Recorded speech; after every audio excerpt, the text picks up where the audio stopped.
Hi guys, this is me, Princess Anne Cutamora. I'm here to narrate about the calabash of Poi. The calabash of Poi.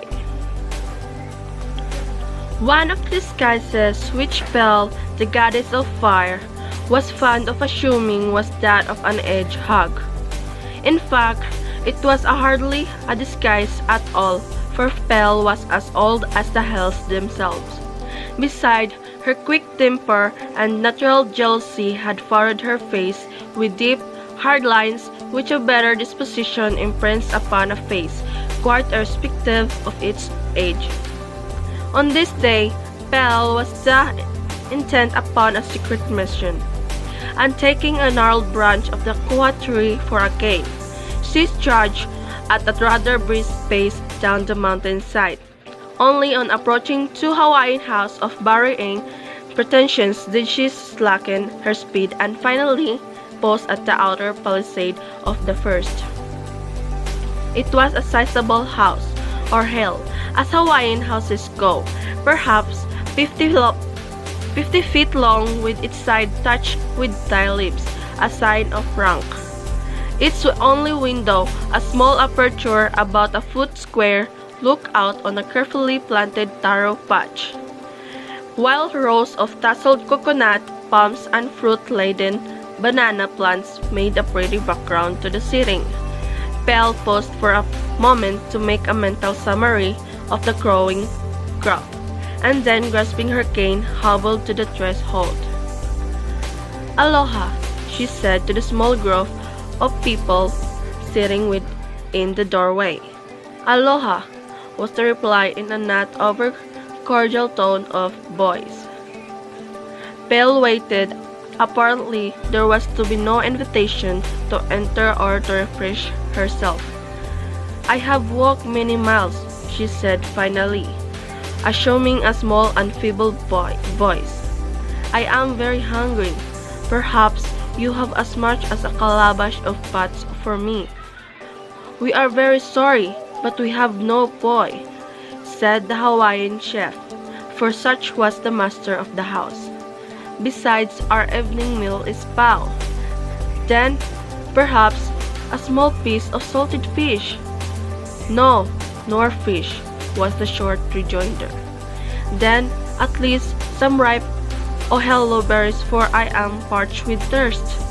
"Our berries are all green, as you can see for yourself, providing your eyes are not too dimmed by age." Pele's eyes were far from dim. She suppressed with an effort the flashes of fire that ordinarily blaze in their black deeps at a moment provocations, and, bowing low, made her way in silence to the gate. Passing a few steps further down the hard road, she entered a smaller and less thrifty garden and paused on the threshold of a small hut. The work of the day as well as the evening meal was over, and the family of bronze-skinned boys and girls played about the man and woman who sat watching in rapt attention the last golden rays of the sun sinking in a riot of color behind the gentle slopes of Mauna Loa. "As I see, your evening meal is past," sighed Pele. "I am sorry, for I am both tired and hungry, and had hoped for a little refreshment after a day's walk down the steep mountain." "Neither fish nor awa have we," promptly said the poor fisherman, "but to such as we have you are most welcome." Almost before he had concluded these few words, his wife had risen, motioned Pele to a place on the mat, and set before her a large calabash of poi. Pele did not wait for a further invitation, but fell to eating with much relish.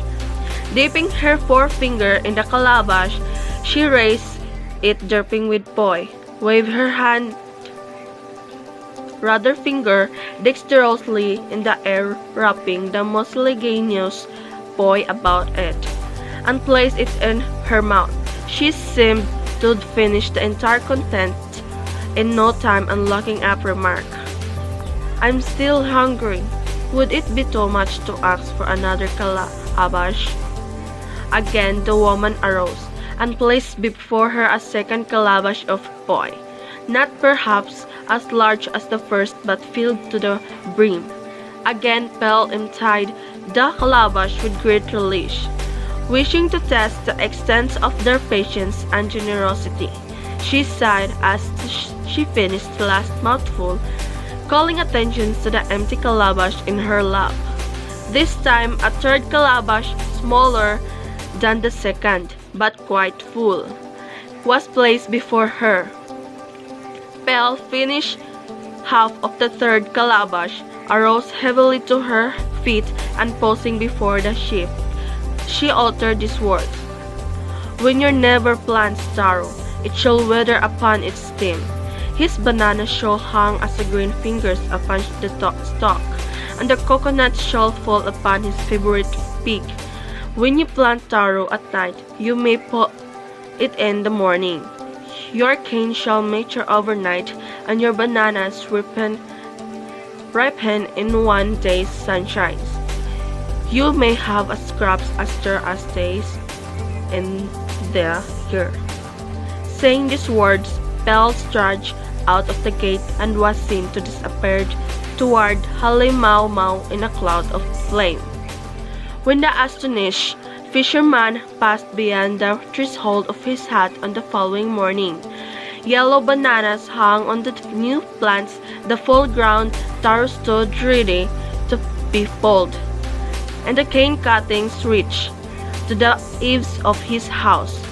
Looking across at his rich and powerful neighbor, he saw that indeed the curse of Pele had already descended upon him. In place of the rich man's prosperous acres stood the sun-parched remnants of but yesterday's proud crop. "The children," said Alec, the old half-breed guide. "Whether you believe in the old lady Pele or not, don't you ever forget to be nice to the old folks. It just might be Pele. You can't always tell. That's all, thank you." The calabash of poi.